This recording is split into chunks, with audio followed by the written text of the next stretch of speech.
Bonjour, aujourd'hui j'aimerais vous présenter une nouveauté de ce mois-ci qui est sortie en France là à l'instant.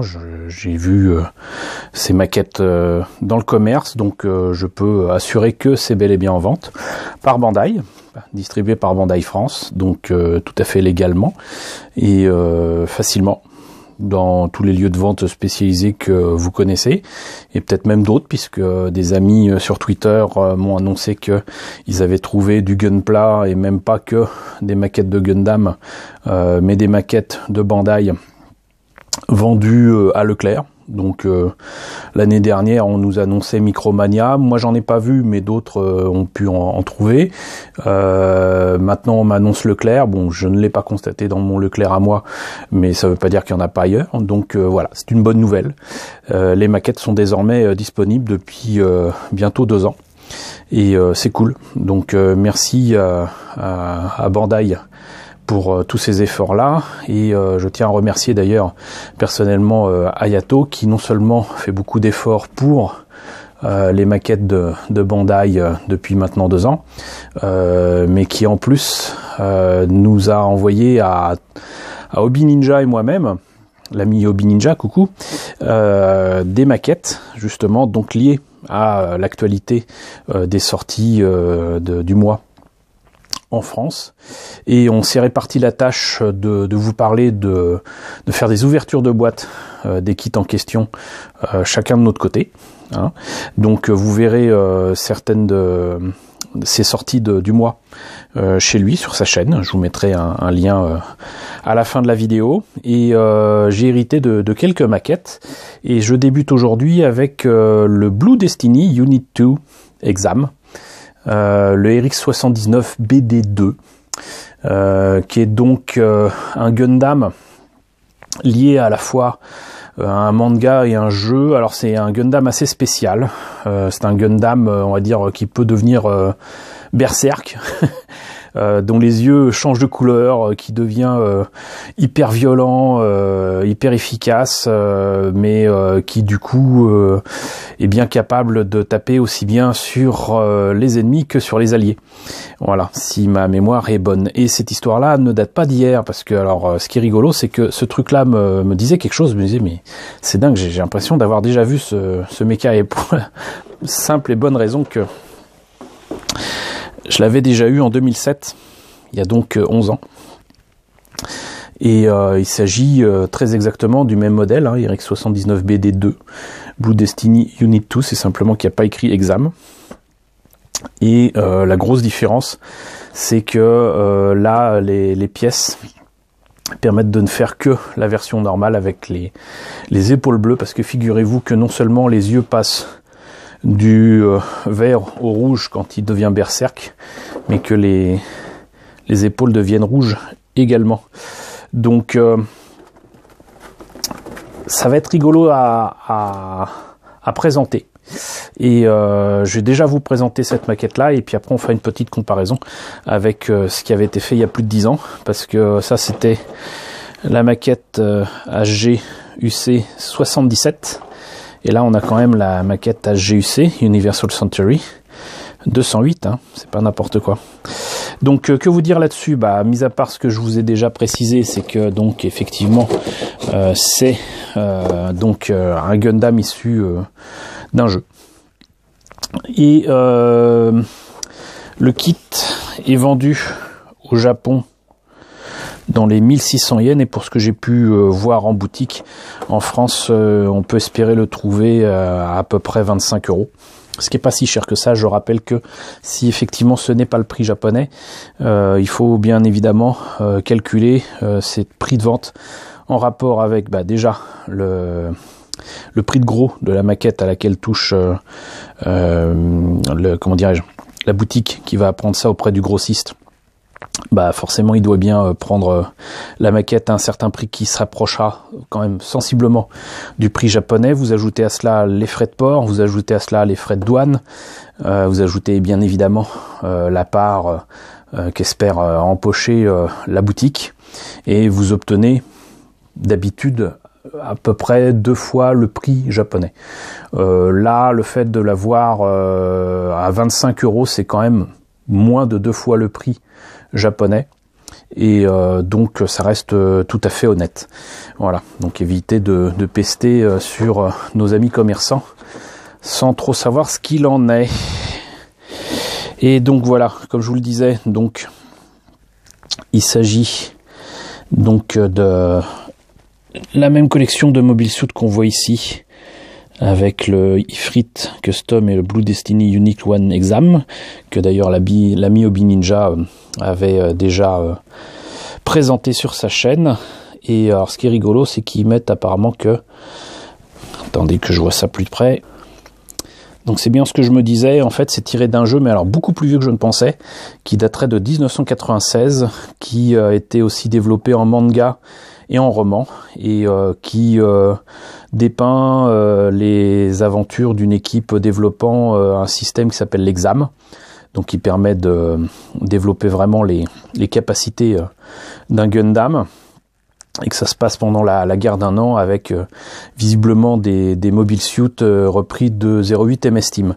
Ce qui me fait dire d'ailleurs que 08 MS Team commence à dater, puisque ce mecha design donc aurait déjà plus de 20 ans, ça me rajeunit pas. Donc comme je disais, c'est le HGUC 208. Voilà ce que donne le mecha une fois monté et peint. Alors c'est marrant parce qu'on est quand même beaucoup plus proche du Gundam Mark II dans les formes et comment dirais-je, l'armure un peu carrée que du RX-78-2 de base. Donc on voit qu'il est quand même très très articulé et qu'il peut prendre des poses très très dynamiques. Ce que je ne m'explique pas par contre, c'est donc cette différence d'épaule. Apparemment, si je me trompe pas, c'est quand même le signe des éons là, quoi. Mais voilà, donc des options qui permettent d'avoir des yeux différents, les épaules différentes, avec apparemment donc Zéon ou la Fédération, et les armes avec ce bouclier qui est plutôt proche de ce qu'on avait chez 0083, l'arme normale de ces RX-79, et bien évidemment les Beam Saber. Voilà donc pour la boîte, on va voir immédiatement ce que ça donne à l'intérieur. Alors, le moins qu'on puisse dire, c'est que la boîte est très bien remplie. Ça, il n'y a pas de souci. Et je pense que logiquement, il doit y avoir non seulement des pièces optionnelles, mais surtout des pièces en trop. Et ça, c'est quelque chose qui me plaît énormément. Et à vue d'œil, je vois quand même beaucoup de choses qui me plaisent énormément aussi, au niveau de la facilité de montage des high grade. Pour moi, c'est le top du top. C'était déjà pas mal il y a 10 ans, mais là, là déjà, je vois qu'ici, par exemple, sur le buste, visiblement, les armes ou les entrées d'air ou quoi peuvent être peintes à part et rajoutées ensuite sur les pièces. Ce qui facilite quand même franchement non seulement le travail de peinture. Là, vous voyez, ici, c'est quand même des éléments un peu plus sombres. Mais en plus, ça évite le masquage. Et ça me plaît énormément. Et donc, ça facilite vraiment le montage, la peinture, tout, la totale. Et on a même donc les options possibles pour éclairer les yeux, si on veut, avec des trucs transparents ou non. Donc, le top du top, moi, je vous dis.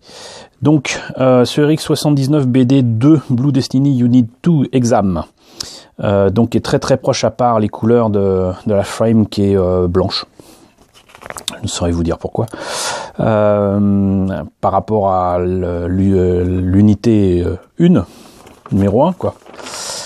Les notices de montage, c'est pas toujours facile à ouvrir. Donc qu'est-ce que ça nous indique? Il y a pas mal de X ici et là, qui correspondent certainement aux pièces de l'unité 1 ou tout simplement du RX-79 qui est sorti aussi en high grade et qui renouvelait agréablement ce qu'on avait déjà autour du RX-79 depuis 10-15 ans. Donc il y a pas mal de pièces que je pourrais récupérer, ça c'est cool.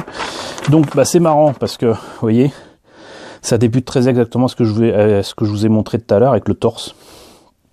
Donc les pièces qu'on ajoute à l'intérieur pour évidemment l'articulation, mais surtout donc les pièces ici qu'on peut du coup peindre à part et travailler à part. Et moi j'aime beaucoup cet aspect là.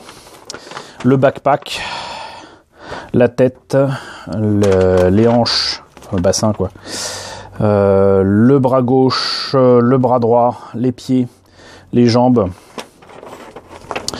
Et donc on assemble le tout. Quand je vous dis que c'est un peu compliqué avec ces notices, on assemble le tout. Là vraiment sincèrement, ça, le backpack là ici, c'est le Mark II, hein. C'est le Gundam Mark II de Zeta Gundam. C'est absolument pas le backpack normal. Les armes, les accessoires, donc les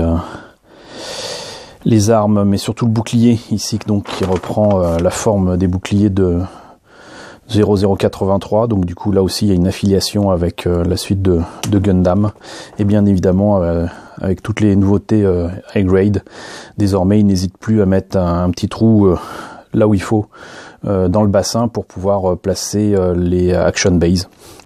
Et ça tombe bien d'ailleurs, je vous montrerai justement une autre nouveauté de Bandai de ce mois-ci, qui est une action base, une display base qui est disponible désormais en France, donc ça c'est cool. Qu'est-ce que ça donne sinon? Bah voilà, donc après, une fois que c'est terminé, vous voyez, c'est quand même superbement articulé. Si c'est capable vraiment de faire cette pose-là, c'est juste incroyable. Et là, il y a la pose des autocollants, malheureusement. Mais on voit qu'il y a donc des autocollants différents selon que ce soit l'option choisie, des épaules bleues ou rouges.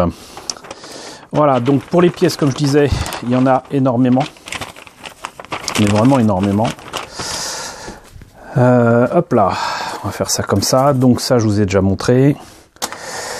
Des pièces pour le coup vraiment noires, mais qu'il sera facile de travailler ici, par exemple pour les entrées d'air ou quoi, ou les armes ou les mains, de faire un petit brossage alu ou quoi, pour leur donner un petit aspect métallique, ça va être vite fait. Ça c'est marrant. Des polycaps non pas noirs mais bleu marine. Donc ça c'est cool. Quelques pièces blanches quand même, avec notamment des pièces d'articulation, l'intérieur des jambes où se placent, si je me rappelle bien, les épées. C'est-à-dire que normalement les épées laser des Gundam c'est plutôt dans le dos, mais si je me rappelle bien, il me semble que là elles sont dans les jambes, mais peut-être que là c'est pour d'autres aspects, peut-être des thrusters, hein, des tuyères supplémentaires. Le V-fin, ce que j'aime bien, c'est que il y a toujours cette petite partie ici. Est-ce que j'arrive? Qui est donc qui évite de se mettre un bout de plastique dans le doigt, mais on peut l'enlever beaucoup plus facilement qu'avant, et surtout là, vu comment on peut les couper, ça risque pas de casser, ce qui était quand même le gros problème d'autres maquettes auparavant.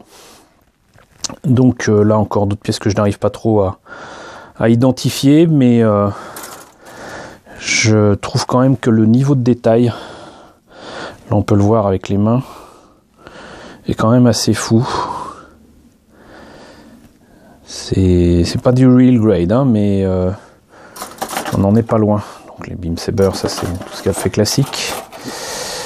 Le bouclier, le reste des armes et la tête. Alors ça c'est cool aussi, c'est que ça très clairement c'est le dos de la tête, le devant de la tête, ce qui veut dire qu'au lieu d'avoir deux pièces qui se mettent comme ça sur le côté, ça va être devant et derrière, ça évite quand même beaucoup de soucis de jointure.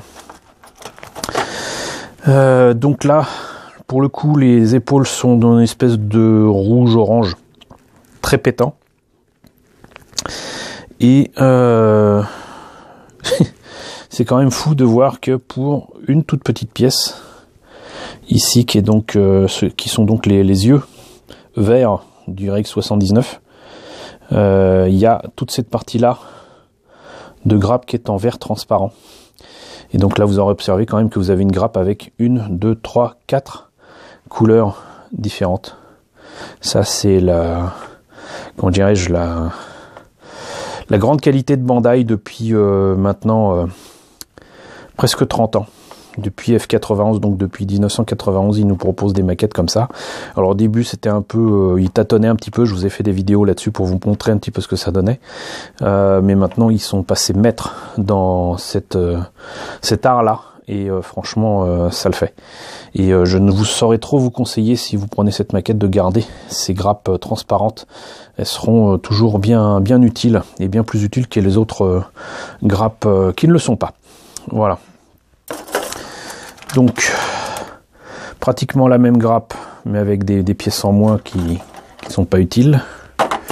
Sauf que au lieu d'avoir du vert là on a les yeux en rouge et quelques pièces en rouge ici supplémentaires.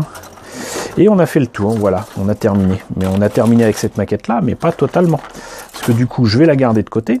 Et du coup, pour une chronique de nouveautés de ce mois-ci en France autour du Gunpla, on va se retrouver quand même avec la présentation de ce vieux kit de 2007.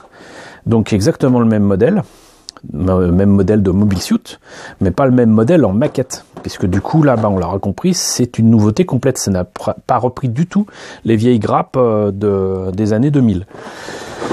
Donc qu'est-ce que ça donne déjà? Vous noterez que l'illustration est quand même très différente, hein. D'ailleurs au passage, j'adore cette illustration. C'est les images de ces derniers temps là, des dernières boîtes de Gundam, elles sont absolument magnifiques. C'est pas que ce soit moche ça, mais c'est un peu plan quoi. Donc voilà. Cette maquette là par contre était vendue sensiblement le même prix, hein, 1500 yens, alors que de mémoire celle-ci est à 1600, hein, ça fait 100 yens de différence. Par contre la boîte, elle est pas super remplie quoi. On peut en mettre deux dans la même boîte. On notera déjà que il y a quand même aussi une petite différence au niveau des notices. Et celui-là fait quand même beaucoup plus statique que celui-ci. Mais bon, la présentation n'est pas la même non plus. Donc qu'est-ce qu'il en est au niveau de cette notice? Donc on voit que effectivement on passe de cette version-ci à cette version-là, et puis vu la tenue de ce gars-là, je pense que c'est un mec de Zéon qui pique le Gundam, qui est un Gundam expérimental comme souvent. Et pas de X proposé sur les grappes ici, à part pour les joints, les polycaps. Et donc là par contre c'est vraiment du high grade à l'ancienne quoi, c'est à dire que les détails sont à peindre, ou alors il y a des autocollants à mettre dessus. Voilà, c'est pas du tout la même façon de faire, la même, vous voyez, donc les autocollants qu'on peut mettre sur le backpack ici. Bon alors pour autant les positions peuvent être dynamiques quand même, on peut même poser son pied et sa jambe pour qu'il s'agenouille. Donc pour l'époque sincèrement il était pas si mal, mais par contre là on voit bien quand même la différence au niveau des grappes, de la couleur, des détails. Alors par contre effectivement, que je vous montre ça au moins avec cette grappe-ci. Toujours le même souci avec les high grade récents, et depuis Bullet Fighter, c'est les espèces de trous qu'il y a dans les pieds. Là, ça, je ne me les explique pas, d'autant qu'il y a quand même de beaux détails au milieu, mais il y a des trous autour. Donc voilà. Et vous noterez que même à ce niveau-là, les détails sont différents, puisque là, c'est la semelle des pieds. Ça n'a plus rien à voir. Ça n'a plus rien à voir du tout. Voilà, on va essayer de faire ça comme ça. Ça n'a plus rien à voir. Et puisqu'il y a le buste ici, hop là, évidemment que je l'ai fait tomber, sinon c'est pas drôle. Puis on va éviter de les mélanger aussi. Donc ça, c'est le truc récent, et ça, c'est le buste de 2007. Alors on voit qu'évidemment la forme est équivalente, mais c'est plus du tout les mêmes pièces. C'est plus du tout les mêmes pièces, même là le truc se rajoute ici, alors que là non. Et là même à l'arrière, vous voyez là, il y a des détails ici qu'il n'y a pas là, c'est marrant. C'est-à-dire que là du coup il y a plus de détails là que sur cette pièce-ci, sur la maquette récente. C'est assez rigolo. Et pour le backpack, là c'est presque équivalent, mais c'est pas ça. Enfin bon, bref, tout ça pour dire que ça ne fait que confirmer qu'on n'a pas affaire à la même maquette. Et je voyais ça tout à l'heure aussi, c'est que le fameux bouclier que nous nommerons le bouclier de 0083. Bah, pareil, c'est la même taille, mais c'est pas les mêmes formes. Pourtant, ça y ressemble, mais regardez bien. Là, la partie noire à rajouter sur le bouclier a une forme différente ici, à droite qu'à gauche. Ça, c'est le vieux HGUC, ça, c'est le nouveau HGUC. Donc, vous voyez, c'est pas la même chose, c'est pas le même bleu non plus de plastique. Et pour autant, il y a quand même l'inner frame qui est en blanc, mais les polycaps sont en noir. Il y a une planche d'autocollant, une planche d'autocollant supplémentaire pour les numéros des RX79 à mettre sur les épaules. Et là, donc, on a la tête avec l'avant et l'arrière, mais le visage est déjà dessus, donc ça pose un petit peu problème pour peindre et tout, mais bon, ça a ses avantages et ses inconvénients. Le fait est, c'est que entre ces deux maquettes, il y a une différence de 10 ans. Et Bandai a quand même fait des pas de géant depuis 10 ans, et surtout n'a pas refait les mêmes erreurs que début des années 2000, où pour le marché américain, ils avaient proposé des kits supposés être du high grade qui n'en étaient pas. Ça avait fait un scandale dans la communauté des fans de Gunpla. Il y avait notamment donc un Zaku, le Zaku 2 de Char Aznable, qui avait été proposé soi-disant en high grade avec la même image et la même boîte que le high grade japonais, sauf que dans la boîte c'était le Zaku 2 de 08 MS Team avec quelques pièces simplement rajoutées pour faire en sorte qu'il corresponde au modèle de char. Et j'aime beaucoup les kits de 08 MS Team, les kits de base. D'ailleurs, il y avait les 79 au départ uniquement dans cette collection-là pour la maquette au 144, mais ces maquettes-là, c'est pas du high grade, c'est pas du tout la même qualité, c'est pas du tout la même chose. Et il y avait tromperie très clairement sur les boîtes. C'était pas de la faute de Bandai France, c'était clairement de la faute de Bandai US. Mais bon, voilà. Non seulement on a effectivement les maquettes originales japonaises qui sont distribuées en France, mais en plus de ça, vous avez des maquettes qui ne sont pas les vieilles maquettes d'il y a 10 ans, d'il y a 15 ans, d'il y a 20 ans. Et ça, c'est quand même cool. C'est-à-dire que ça, c'est sorti il y a peut-être quelques mois seulement au Japon. Il me semble que ça date de fin de l'année dernière, 2017. Donc voilà. Écoutez, j'espère que cette présentation vous aura plu, parce que mine de rien, vous avez eu 2 RX79 pour le prix d'un. J'espère que vous trouverez cette maquette dans vos commerces. N'hésitez pas à me dire ce qu'il en est dans la section commentaires. N'hésitez pas à liker, n'hésitez pas à partager, ça fait toute la différence. N'hésitez pas à vous abonner si ce n'est pas déjà le cas. Encore une fois, je sais que je me répète, mais merci. Merci beaucoup d'être si nombreux à m'avoir rejoint ces derniers temps sur ma chaîne. Ça fait vraiment plaisir. On est pratiquement à 1170 abonnés. Et ça, non seulement c'est cool, mais surtout ça me motive énormément à continuer de vous faire régulièrement des présentations de maquettes et même à tout simplement les monter, les peindre de temps en temps. Donc voilà, partager avec vous, c'est déjà formidable, mais vous savoir aussi nombreux à me suivre, c'est encore mieux. Donc merci de votre fidélité et à très bientôt pour le reste de la présentation des nouveautés du mois de mars 2018 autour du Gunpla.